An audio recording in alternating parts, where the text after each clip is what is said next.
ٹھیک ہے نا؟ تو اگر بیٹا دینا چاہتا ہے تو باپ سے پوچھ لے، ماں سے پوچھ لے، اور وہ کہتے ہیں ٹھیک ہے تو بس ٹھیک ہے پھر اس میں سے۔ اچھا لیکن یاد رکھو، فدیہ اگر تھوڑا تھوڑا کر کے کئی مسکینوں میں تقسیم کر دے تو بھی صحیح ہے۔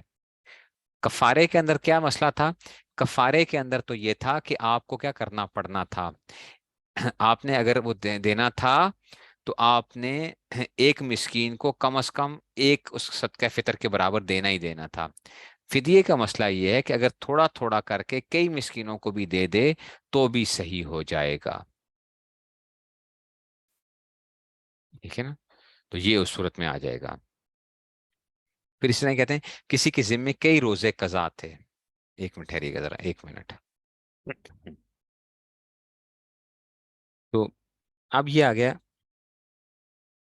کسی کے ذمے کئی روزے قضا تھے اور مرتے وقت وصیت کر گیا کہ میرے روزوں کے بدلے فدیہ دے دینا، تو اس کے مال میں سے کفن دفن اور قرض ادا کر کے جتنا مال بچ جائے اس کی ایک تہائی میں سے اگر سب فدیہ نکل آئے تو وارث پر دینا واجب ہوگا، اور اگر سب فدیہ نہ نکلے تو جس قدر نکلے اتنا نکال دے۔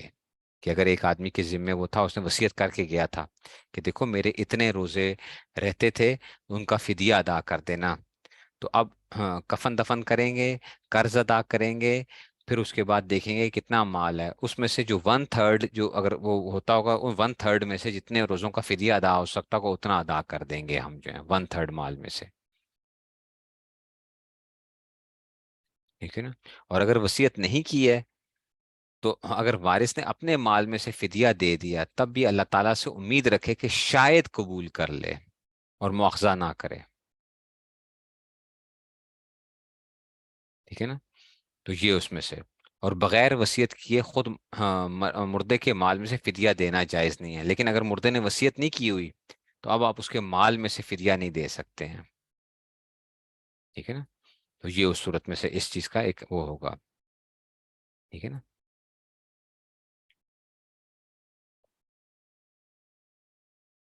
تو یہ اس میں سے آ جاتا ہے۔ اب اس میں سے کچھ آگے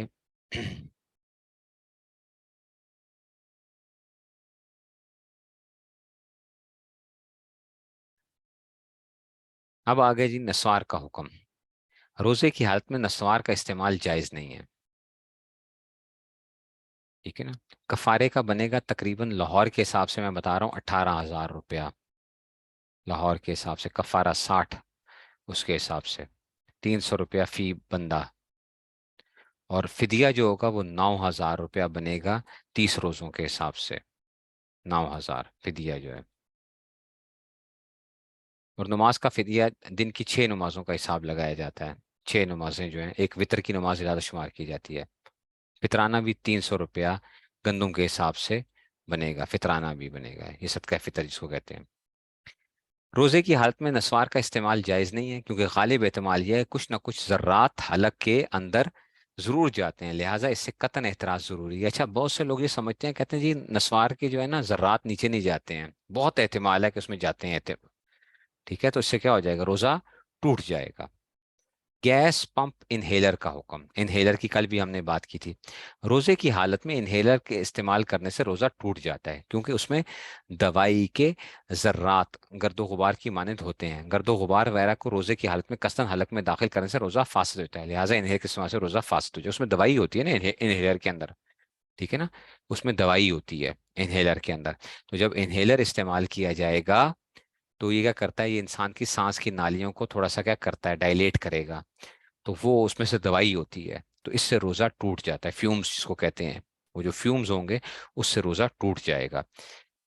اگر کوئی بندہ خالی آکسیجن یوز کرتا ہے، خالی آکسیجن یوز کرتا ہے تو اس سے روزہ نہیں ٹوٹے گا۔ ٹھیک ہے نا؟ اگر خالی آکسیجن ہے، اگر وہ استعمال کر رہا ہے تو اس سے روزہ نہیں ٹوٹے گا۔ لیکن اگر کوئی بندہ اس طرح کی کوئی چیز یوز کرتا ہے، مثال کے طور پہ مینتھول کے کرسٹلز یوز کرتا ہے، ناک بند ہے، ناک بھاپ لینے کے لیے کہتا ہے مینتھول کے کرسٹل لگا لو جی، اس میں سے ڈال لیے، تو اب کیا ہوگا، اس سے بھی روزہ ٹوٹ جائے گا۔ وکس ہے، وکس اپنی ناک میں لگاتا ہے، تو اگر اس کے ذرات تھوڑے سے بھی وکس کی جو وہ تھے وہ اگر ناک کے حلق میں پہنچ گئے تو اس سے بھی روزہ ٹوٹ جائے گا، اس کا روزہ ٹوٹ جائے گا۔